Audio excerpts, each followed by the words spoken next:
찬송가 212장입니다. 212장. 겸손히 주를 섬길 때 괴로운 일이 많으나 구주여 내게 임주사 잘 감당하게 하소서. 인자말을 가지고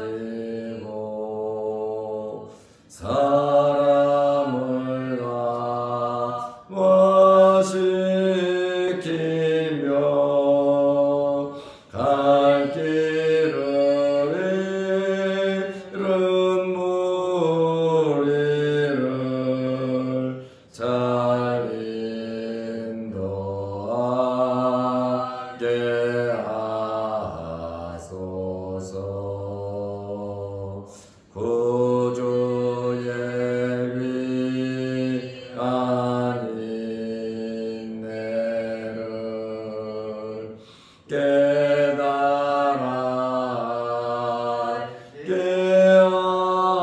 하시고 굳건한 믿음 주셔서 늘 승리하게 하소서. 장래의 영광 비추사 소망이 되게 하시며 구주와 함께 살면서 참 평강 얻게 하소서.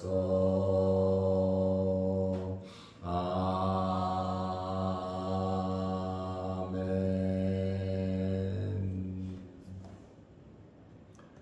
사도신경으로 우리의 신앙을 고백하겠습니다. 전능하사 천지를 만드신 하나님 아버지를 내가 믿사오며 그 외아들 우리 주 예수 그리스도를 믿사오니 이는 성령으로 잉태하사 동정녀 마리아에게 나시고 본디오 빌라도에게 고난을 받으사 십자가에 못 박혀 죽으시고 장사한 지 사흘 만에 죽은 자 가운데서 다시 살아나시며 하늘에 오르사 전능하신 하나님 우편에 앉아 계시다가 저리로서 산 자와 죽은 자를 심판하러 오시리라. 성령을 믿사오며 거룩한 공예와 성도가 서로 교통하는 것과 죄를 사하여 주시는 것과 몸이 다시 사는 것과 영원히 사는 것을 믿사옵나이다. 아멘. 하나님의 말씀 사도행전 11장 1절에서 3절 말씀까지 보겠습니다. 유대에 있는 사도들과 형제들이 이방인들도 하나님의 말씀을 받았다 함을 들었더니 베드로가 예루살렘에 올라갔을 때에 할례자들이 비난하여 이르되 내가 무할례자의 집에 들어가 함께 먹었다 하니.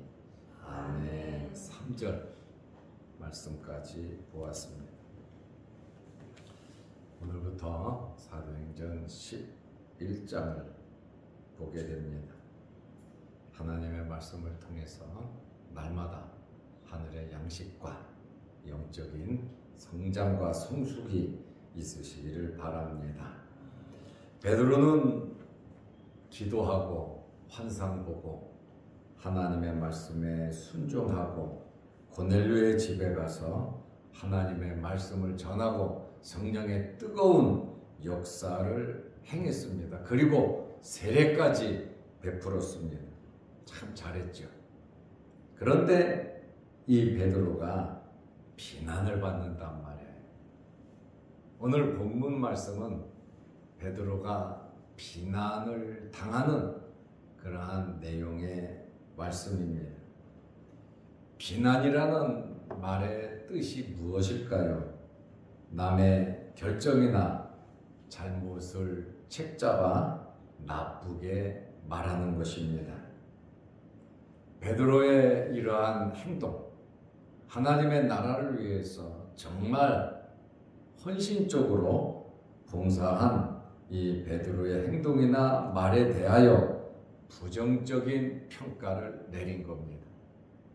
하나님 말씀대로 성령의 인도함을 따라 행했는데 예루살렘 교회의 유대인 성도들이 베드로를 아주 죽일 듯이 아예 달려들어 진짜 엄청난 비난을 했습니다.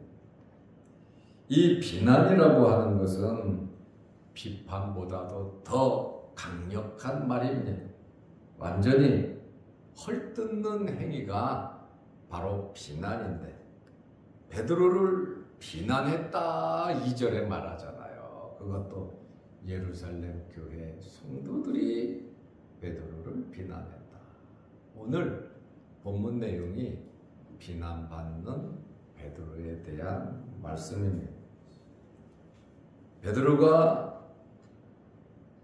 이방인에게 고넬료에게 말씀을 전하고 고넬료와 교제한 것이 굉장히 큰 문제가 되었습니다. 우리가 지금 볼 때는 전혀 문제가 되지 않고 그렇지 않아요. 이것은 참 하나님의 놀라운 은혜다. 박수를 치고 베드로의 수고와 헌신에 대해서 또 고넬료에 대해서 얼마나 칭찬을 하고 있습니까? 이것이 이방인 선교에 대한 이방인들에 대한 기독교가 예수님께서 부활하심으로 오심으로 생긴 이 기독교가 최초로 이방인에 대한 이방인에게 전도해야 되냐 마냐 이방인이 하나님을 믿을 수 있느냐 없느냐 그것에 대한 초대교회의 최초의 논쟁이 이거단 말이에요. 베드로가 그들의 입장에서 보면 사고를 쳤고 사고를 친 것에 대해서 그들이 아주 강력하게 항의하며 비난하는 그러한 내용이다 그 말입니다. 여기에서 바른 결정을 내리지 못한다면 예루살렘 교회가 쪼개지는 거죠. 베드로와 예루살렘 교회와 쪼개질 수밖에 없는 아주 위급한 아주 심각한 상황이란 말이죠. 이 문제를 심각하게 받아들이는 사람 별로 없어요. 지금 최초의 예루살렘 교회가 자칫 잘못하면 이단이 되고 주님의 말씀을 거역하는 아주 잘못된 그러한 교회 집단들이 될 수 있었다는 말이에요. 이게 잘못된 교회 정치가 이루어지고 사람 숫자로 밀어붙이면 베드로는 제명되거나 출교됐겠죠. 세상에 이런 법이 어디 있냐 이거예요. 다시 말하면 자칫 잘못하면 이방인은 예수 믿어서는 안 된다. 이런 기독교가 탄생될 뻔한 사건이다. 그러니까 굉장히 이 문제는 심각한 문제거든요. 사도행전 11장 1절에 보면 유대에 있는 사도들과 형제들이 유대에 있다 그러잖아요. 초대교회는 유대 지역과 예루살렘에만 복음을 전했어요. 그러니까 박해가 일어나가지고 사방으로 흩어졌잖아요. 흩어졌으면서도 유대인들에게만 전했단 말이죠. 유대인들에게만. 회당에 가서 전했다는 말이 그 얘기 아닙니까? 이방인들도 하나님의 말씀을 받았다 함을 들었더니 아주 충격적인 소식이 예루살렘 교회에 들려온 겁니다.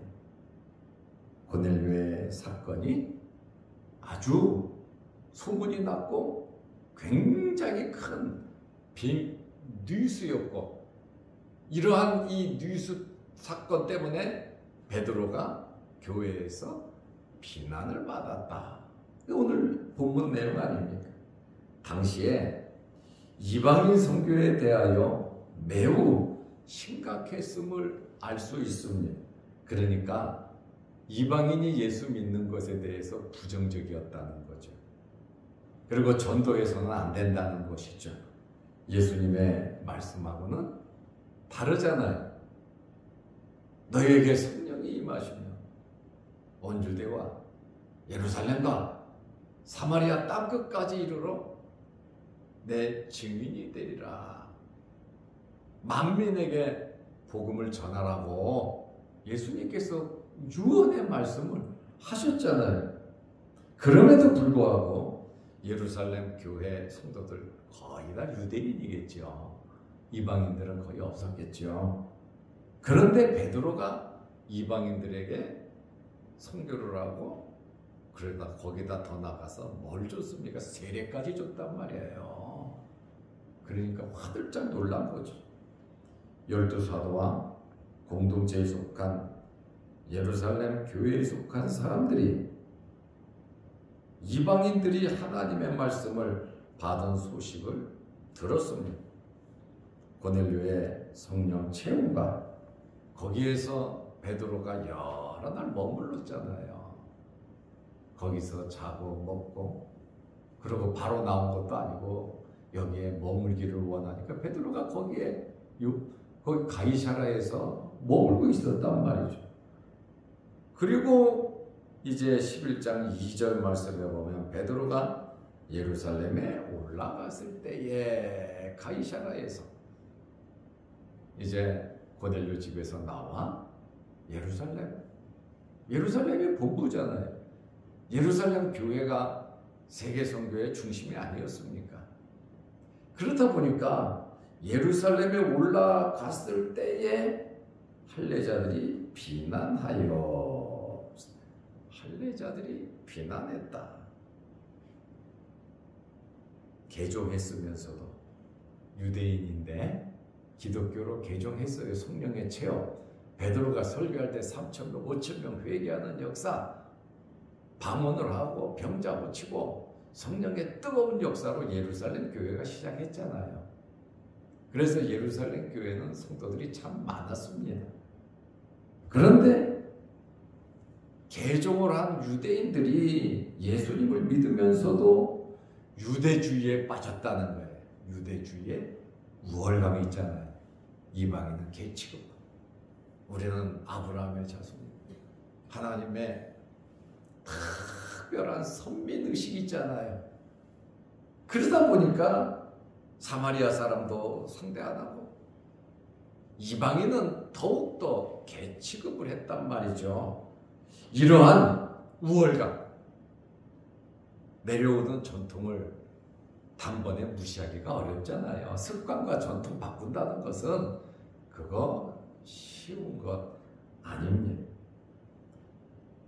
할례자들이 베드로를 비난했다. 베드로는 넘버원 아닙니까? 그렇다 하더라도 몇 사람이 수근수근 거렸다면 그냥 묻혀질 거예요. 베드로한테 누가 감히 뭐라 그럴 수 있겠습니까? 그러나 유력한 사람들, 상당한 숫자들이 이거는 아니지, 불만을 가진 거다 그 말이에요. 우리도 이런저런 일을 하다 보면 불만 가진 사람이 없겠습니까? 그러나 중진들이 불만을 가지고 목사님에게 따지고 비난하고 들어온다면 그거 잘못되면 교회에 문제가 되지 않겠습니까? 지금 예루살렘 교회가 이방인 선교 문제로 이렇게 했단 말이죠. 그러니까 좀 부정적인 사람들 있죠. 소외된 사람들 있죠. 알게 모르게 섭섭한 사람들 있죠. 이런 사람들에게 사탄이 역사하니까 슬슬 긁어가지고 문제를 일으켜서 화평을 깨고 복음을 못 전하게 하고 하나님의 뜻에 져버리는 것이 하나님의 뜻인 것처럼 그렇게 주장한단 말이에요. 마귀는 자기의 모습을 드러내지 않고 그랬을걸 껄껄껄 하면서 은근히 부정적으로 씨앗을 심어 놓는다는 거예요. 우리는 이러한 세력들을 주의해야 합니다. 영적인 분별력을 가지고 하나님의 교회를 위해서, 복음을 위해서, 하나님의 나라를 위해서 주님의 몸된 교회가 건강해지도록 우리는 하나님의 뜻에 맞춰 가야 합니다. 좀 마음에 안 들고 좀 속상하고 상처를 받았다 할지라도 정말 우리를 위해서 십자가에 달리신 그 주님 생각하고 화목과 덕을 위해서 내 자신을 좀 내려놓을 수 있는 그런 넓은 은혜의 마음이 있으시기를 바랍니다. 이런 마음이 있어야 나도 신앙생활을 제대로 할 수 있는 거예요. 다투고 싸워서 교회가 분열이 되고 큰 소리가 나고 서로 반목 질시하고 서로 함께했던 교인들이 원수가 되고 편이 갈라지면 이것이 어찌 그리스도의 몸이요 교회라고 할 수 있겠습니까? 크고 작은 일이 있다 할지라도 여러분들은 지혜롭게 하나님의 뜻을 찾아가시기 바랍니다. 이것이 우리를 위한 길이다. 이 말씀을 보면 초대교회가 지금 시한폭탄을 갖고 있는 거예요. 자칫 잘못 결정하면 이방선교 할 수 있습니까? 없습니까? 이방선교 못해요. 주님의 말씀을 저버리는 거예요. 하나님의 환상과 하나님의 계시를, 하나님의 말씀을 저버리는 일이거든요. 베드로 정말 엄청나게 당한 겁니다. 그래서 베드로가 하나님께도 그랬잖아요. 나는 부족한 거 안 먹는다고. 날 때부터 그런 거 먹은 적 없다고 하나님께 그 얘기를 했잖아요. 베드로가. 그런데 야 내가 깨끗하고 내가 깨끗하게 했고 깨끗하다고 하니 먹으라. 하나님께서 먹으라 그래도 베드로가 3번이나 거절했잖아요. 그 정도로 베드로도 유대주의 사상에 가득 찼다는 거예요. 고넬료한테 못 가겠다는 이야기였거든요. 그런데 성령께서 가라. 아무 이유도 묻지 말고 가라. 하나님께서 원하시는 거면 욕을 먹더라도 비난받더라도 사실 우리 해야 되는 거 아닙니까? 해야지요. 그런데 사람의 비난이 두려워서 또 모든 사람이 원하는 그것에 반하면 또 욕먹을까 봐 그것이 두려워서 그것은 진리 편에 선 것이 아닙니다. 우리는 신앙생활하면서 강하고 담대해야 합니다. 모세하고 여호수아에게 강하고 담대하라 그러면 두 사람 생각나잖아요. 하나님 말씀을 지키는데 강하고 담대하라는 겁니다. 반대하는 사람들 엄청 많았잖아요. 죽이려고 하던 사람들 많았잖아요. 그래도 하나님의 말씀 붙잡고 모세가 끌고 나갔잖아요. 그리고 그를 따르는 사람들도 있었잖아요. 저는 여러분들이 긍정적인 신앙인들이 되시기를 바랍니다. 이것이 우리와 우리의 미래에 좋은 일이고 자손들에게도 좋은 일입니다. 이것이 잘못된 이러한 말이 무엇이냐? 갈등이 유발되는 거예요. 비난부터 할 필요가 없잖아요. 그렇잖아요. 비난부터 했단 말이죠. 뭐라 그랬습니까? 11장 3절에 이르되 내가 베드로에게 하는 이야기예요. 내가 그 예루살렘 교회 넘버원인데 베드로한테 따지고 들어가잖아요. 내가 무할레자의 집에 들어가 함께 먹었다 하니 이방인과 교제했다는 이야기 아닙니까? 거기서 밥 먹었다는 거 아닙니까? 거기서 잠잤다는 거 아닙니까? 더 나아가 거기서 말씀 전하고 말씀 가르치고 거기에서 성령의 체험을 하게 하고 세례까지 베풀었잖아요. 그렇다 보니까 지금 문제를 제기하는 것은 유대주의 사상에 빠져서 이방인에게 왜 하나님의 말씀을 전했냐 이거예요. 먹고 잔 그것도 문제이겠지만 그것보다 더 큰 문제가 왜 그들에게 복음을 전했냐 이거예요. 이게 잘못되면 사탄의 역사지 하나님의 역사라고 말할 수 있겠습니까?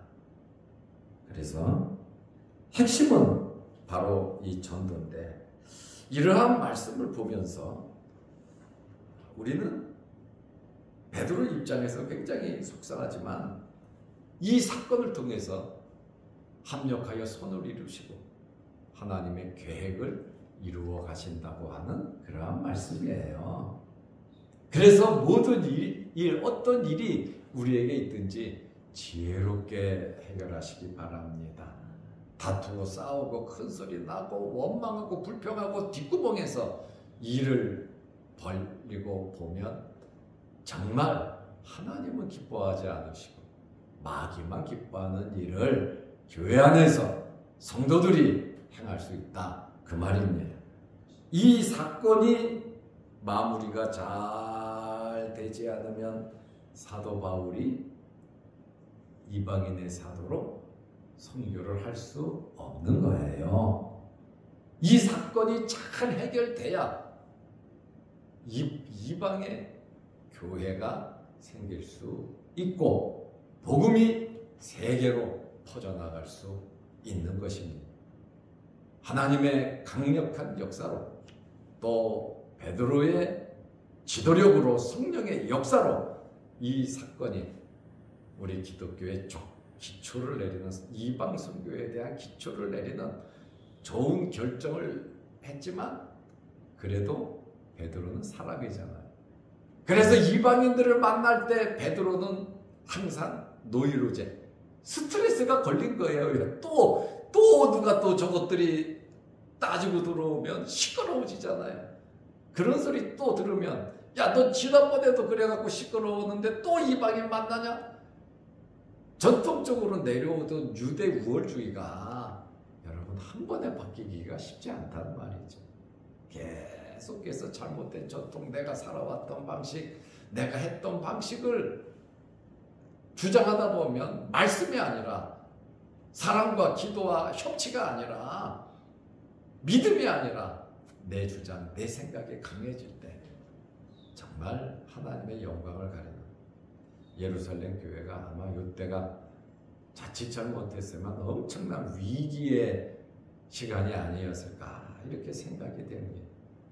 우리는 이러한 말씀으로 교훈받아서 우리 교회가 또 한국 교회가 또 세계에 있는 교회가 성령의 이끌림 받을 수 있도록 말씀 중심으로 될 수 있도록 모든 사람이 정말 긍정적인 신앙인으로서 덕스럽게 은혜 생활할 수 있는 저와 여러분들이 되시기를 바랍니다.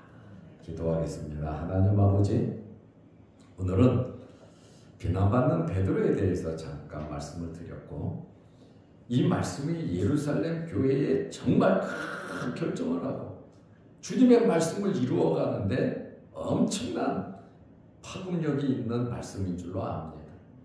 베드로는 비난을 감수하면서도 다 알면서도 하나님의 말씀이었기에 순종하고 예루살렘 교회에 일어난 이러한 엄청난 사건을 지혜롭게 해결해가는 그러한 지혜를 우리 또한 배우게 하옵소서. 어제는 거룩한 주일을 잘 지내게 하시고 오늘부터 한 주간 우리가 세상에 나가서 살 텐데 하나님께서 힘주시고 능력 허락하여 주옵소서. 오늘도 이 새벽에 주의 전에 나와 머리 숙여 기도합니다. 우리의 간절한 기도 제목들을 주님 이루어 주옵소서. 또한 수술을 하고 회복하고 가는 회복 중에 있는 우리 성도들도 있고 또 앞으로 수술할 성도들도 있습니다. 하나님께서 건강으로 지켜주시고 어디에서 무엇을 하든지 형통케 하여 주옵소서. 우리는 기도하오니 우리의 기도를 들으시며 응답하옵소서. 또한 영상을 보면서 함께 은혜를 나누는 성도들에게도 크신 복을 내려 주옵소서. 이러한 무더위에 우리 몸 상하지 않도록 특별히 연로한 우리 성도들 건강으로 지켜 주옵소서. 예수님의 이름으로 기도하옵나이다. 아멘. 하늘에 계신 우리 아버지여, 이름이 거룩히 여김을 받으시오며 나라의 마옵시며 뜻이 하늘에서 이룬 것 같이 땅에서도 이루어지이다. 오늘날 우리에게 일용할 양식을 주옵시고 우리가 우리에게 죄 지은 자를 사하여 준 것 같이 우리 죄를 사하여 주옵시고 우리를 시험에 들게 하지 마옵시고 다만 악에서 구하옵소서. 대개의 나라와 권세와 영광의 아버지께 영원히 싸움나이다. 아멘. 자유롭게 기도하시기 바랍니다.